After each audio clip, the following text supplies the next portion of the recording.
Student, आज हम शब्द एवं व्याकरण शब्द एवं पद पढ़ रहे हैं। शब्द वर्णों के सार्थक मेल को हम शब्द कहते हैं, जैसे कमल, राम, विद्यालय आदि। ये पूर्णतः स्वतंत्र होते हैं। सार्थक अर्थात इनका कोई अर्थ होना चाहिए। कमल ये मिलके बना कमल, लेकिन हम इसको बोलेंगे म क ल तो इसका कोई अर्थ नहीं होता, तो ये कभी भी शब्द नहीं कहलाता। इसी तरह हम पद किसे कहते हैं? व्याकरणिक नियमानुसार शब्द का वाक्य में प्रयुक्त होना ही पद कहलाता है। जैसे कमल विद्यालय जाता है। यहाँ पर हम देखते हैं कमल, ये पूर्णतः स्वतंत्र है, तो ये शब्द है। और जब इस कमल का प्रयोग हमने वाक्य में करा तो ये क्या बन गया? पद। शब्द के वर्गीकरण के आधार, स्रोत के आधार पर, रचना के आधार पर, अर्थ के आधार पर, प्रयोग के आधार पर, व्याकरणिक आधार पर। स्रोत के आधार पर वाक्य के प्रकार होते हैं तत्सम, तद्भव, देशज, विदेशी और शंकर। तत्सम वे शब्द होते हैं जो संस्कृत से शुद्ध रूप से हिंदी में वैसे के वैसे उन्हें सम्मिलित किया गया है, जैसे अग्नि, दुग्ध आदि।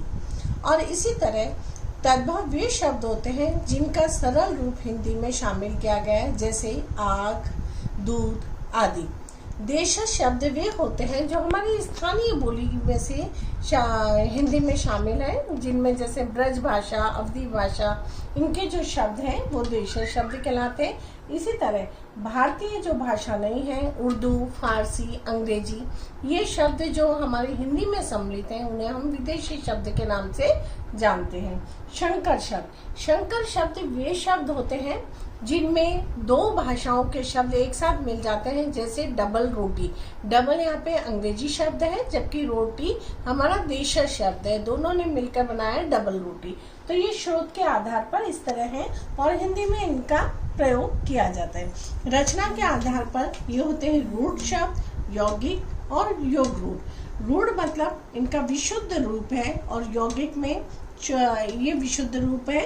और जब दोनों मिल जाते हैं और एक विशेष अर्थ देते हैं, जैसे लंबोदर, तो इसमें एक विशेष अर्थ निकलता है जिसका उदर लंबा हो या अर्थात श्री गणेश, तो ये योग रूढ़ शब्द कहलाते हैं। अर्थ के आधार पर एकार्थी, अनेकार्थी, समानार्थी, विपरीतार्थक। एकार्थी अर्थात वे शब्द जिनका एक अर्थ होता है, और समानार्थी अर्थात जो समान अर्थ के लिए प्रयोग किए जाते हैं। अनेकार्थी वे शब्द होते हैं जिनके कई अर्थ होते हैं।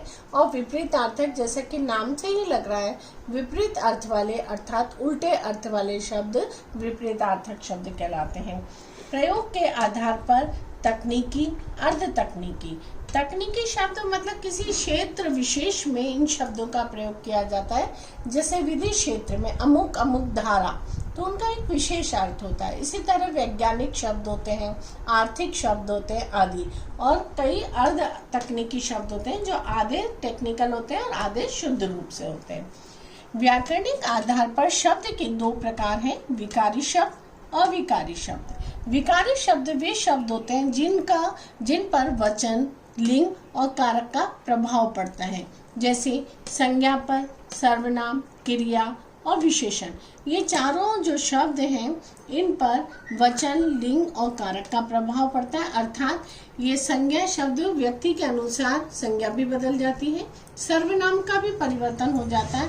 इसी प्रकार वचन का क्रियापद करता है, करती है और करते हैं, इस तरह से ये परिवर्तित होती है, इसलिए विकारी कहलाते हैं। अविकारी शब्द को हम व्याकरण में अव्यय शब्द भी, अवयव के नाम से भी जानते हैं, जिनमें आता है क्रिया विशेषण। इन पर किसी भी प्रकार से कोई परिवर्तन नहीं पड़ता।